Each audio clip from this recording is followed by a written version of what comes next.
At nandito na naman tayo sa ating no contact update segment for today, April 9, 2026. So bago natin simulan ito, pwede nyo isipin ang specific person on mind ninyo, no? At i-resume back na lang ang video na to, no? Kapag katapos ka nang isipin siya, no? Pero yun nga, naalamin natin ang real-time energies niya. Like, may feelings pa ba siya sa'yo?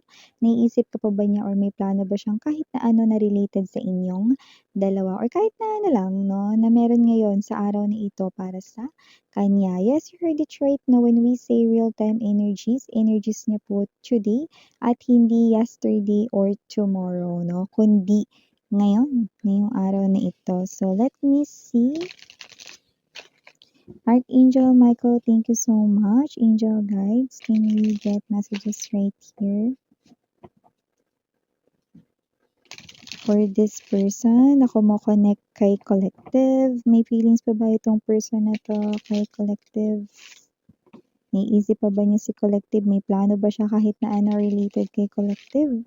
Can you please show me? Maraming salamat Archangel Michael, Guardian Angels. Yan. So let us see. Just take only what resonates, okay? Hi sa ating mga new viewers and sa atin no, na istambayers. Kung di nyo pa alam, may isa pa tayong channel. Link down below lang sa ating description box. So, let us see. Wala na tayong gender by lalaki, LGBT. Lahat ay welcome. Okay. Three of Cups. Kita ba? The Moon. King of Coins, Five of Coins. Nine of Swords. The World. Bottom of the deck, Five of Wands, Temperance, and the Knight of Coins. Okay. Wala man siya ditong paramdam sa'yo, hindi man niya dito pinatutunog ang cellphone mo, okay? Pero itong person na to ay nakikita ko palagi kang dumadaan at tumatambay sa isip niya. At sa katunayan, sa nakikita ko dito na with the Five of Coins energy, Nine of Swords, and the World, alam ba kung ano ibig sabihin nun?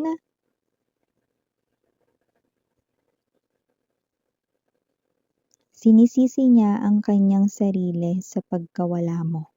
Okay? Or sa pagkawala ng inyong relasyon, sa pagkatuldok ng inyong relasyon, world card energy, at yun ang pinaka natutunan ng person na to sa kanyang pag-iisa. Ano? Sa aking pag-iisa, ano? Ang yakap mo na aalala pa. You know?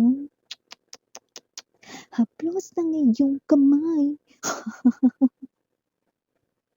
So, kung sino man tong energy na to, no, this person right in here, no, ay sinisisi niya, blaming ang kanyang self, no, dito sa inyong pagkakawalay sa isa't isa. Separation, breakup, no, at hindi na muling pagbabalikan. So, nakikita ko dito with the moon card energy, this person here ay I don't know, parang nagka-insomnia na siya dito, hindi talaga dito makatulog talaga ng perfect sa gabi or hindi makapagpahinga 'no, hindi makatulog ng diretso at maayos 'no. So, puwedeng talagang nagkaroon na siya ng insomnia.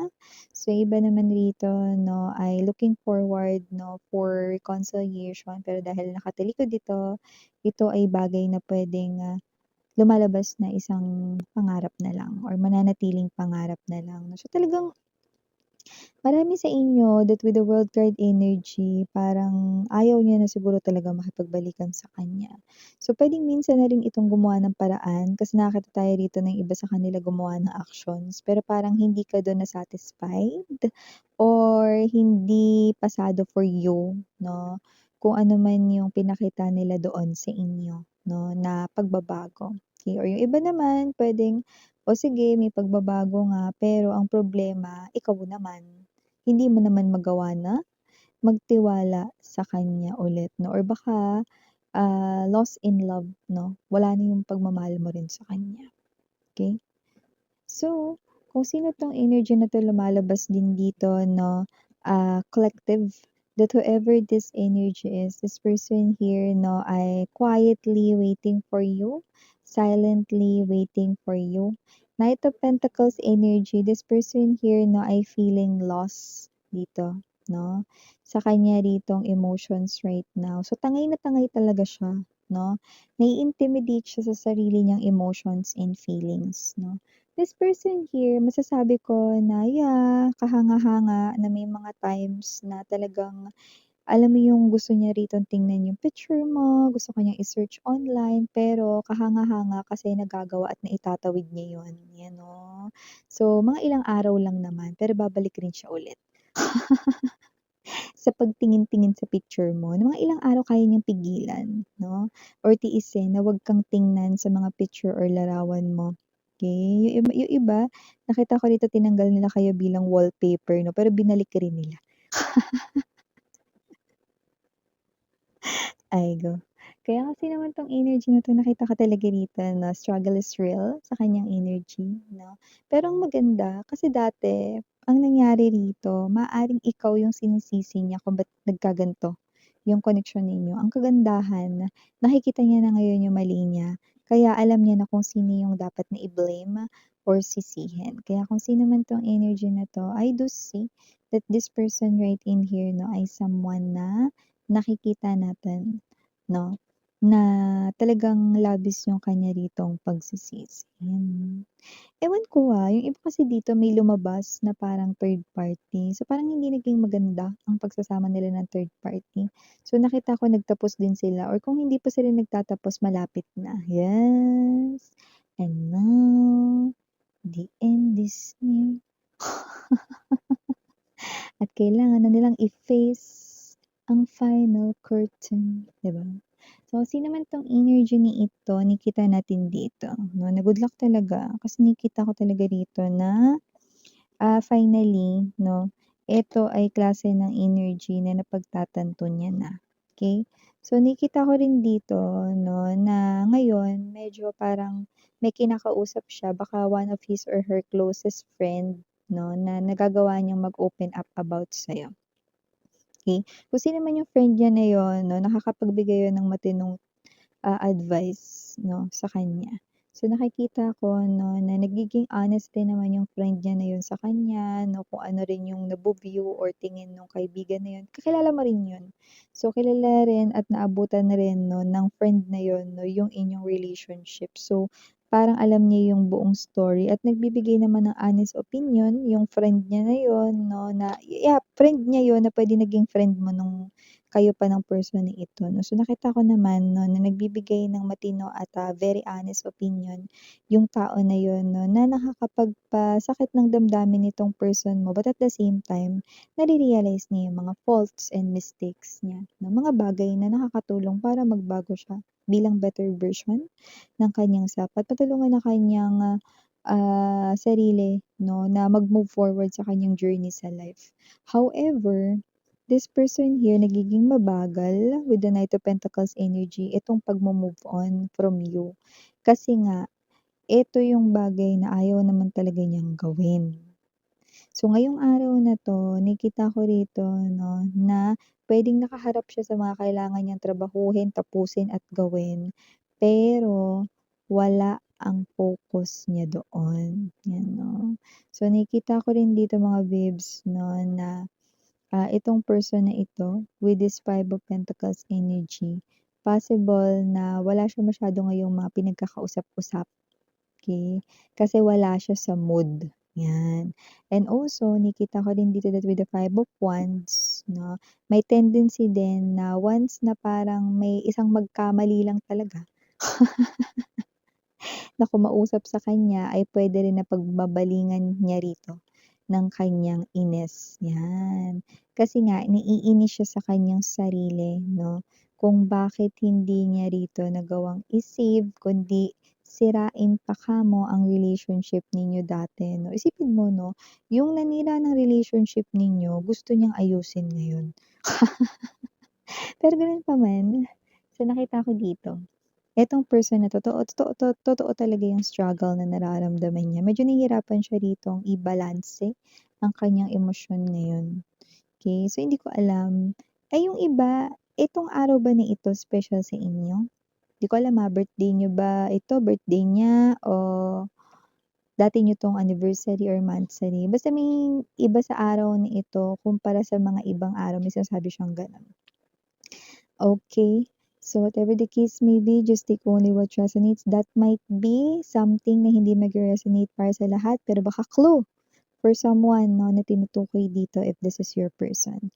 Nakikita ko rin dito yung energy 'no, na possible na kapag kaharap niya yung ibang tao, this person here ay ngumingiti 'no, pero nakikita talaga sa kanyang face yung real emotions of sadness, 'yan. So talagang, malungkot siya, yun ang nakikita natin dito. This person here aside 'no, from having insomnia, nakikita ko rin dito 'no, na may posibilidad na every magpapahinga siya or sabihin natin 'no, sa gabi bago siya matulog or bago siya matulog 'no, regardless kung anong time of the day siya matutulog kasi baka iba yung profession niya, may nakita rin kasi tayong gano'n dito. Iba kasi puwedeng umaga yung tulog kasi possible na gabi naman yung pasok sa work. But just take only what resonates 'no. So bago siya matulog 'no at, aside from hindi siya makatulog sa gabi, nakita ko dito that this person right in here 'no, ay someone also na parang, may mga nakikita siyang mga bagay 'no, hindi multo, sa cellphone niya online 'no, habang nagba-browse siya, paantok siguro 'no, tapos yung mga nakikita niya 'no, ay lahat konektado sa'yo. The food, the things 'no, or even the places na nakikita niya 'no. Maaaring nanggaling na kayo dun, pumunta na kayo dun, kumain na kayo dun 'no, or baka yung nakikita niya 'no, ay gamit mo, alam niya 'no, so whatever. Ganong klase ng energy. And kung sino rin 'tong energy na 'to lumalabas rin dito 'no, na parang dati, siya yung laging ano yun, mabilis maaya rito ng barkada 'no, kung saan may inuman nandun siya. Kung saan may birthday nandun siya, pero ngayon hindi siya naglalalabas ng bahay, ano, kahit mainit yung panahon, hindi siya naglalabas ng bahay, kahit pupunta ng mall hindi rin 'no. So, bahay, trabaho, 'yan nakikita natin dito. May mga mangilan-ngilan 'no, na lumalabas siya 'pag kailangan or 'pag gusto niya talaga, okey? So, whatever the case may be, just take only what resonates. Pero kinakain talaga siya ng emotions niya with the moon. Wala talaga siyang laban dito. Sapaw na sapaw ang emotions niya rito. Nilalamon siya ng kalungkutan dahil sa pagkawala mo. Initials, we have here capital letter T, N, E, Y, Q, L, U, C, P, and last but not the least, for capital letter F. For small letters, we have I, G, IG. Baka sa Instagram siya lagi naglalagay, no? Or dun siya nagba-browse. So just take only what resonates. Social media is definitely angat in this reading. Also have here small letters T, O, M, S, P, T, T again. So just take only what resonates. B as in boy. And last but not the least, we have letter H. Kaya nakita natin initials, okay? So, it's up to you mga babes, no? Hindi nyo naman kailangan na isipin or may gawin dito sa sitwasyon na ito. This person right in here, no? Siya yung humaharap ng ganito. Maaring may dahilan kung bakit ipinaparating ito sa ni universe. Maaari kasing minsang sumagi sa isipan mo na kahit kailan napakatigas ng taong ito na hindi siya rito magsisisi. May ganun kasi tayo nakuha rito. Parang sinasabi nyo na, ay naku miss yan, kasing tigas ng bato ang puso niya na hindi yan magsisisi kahit gaano pa katagal pero mali.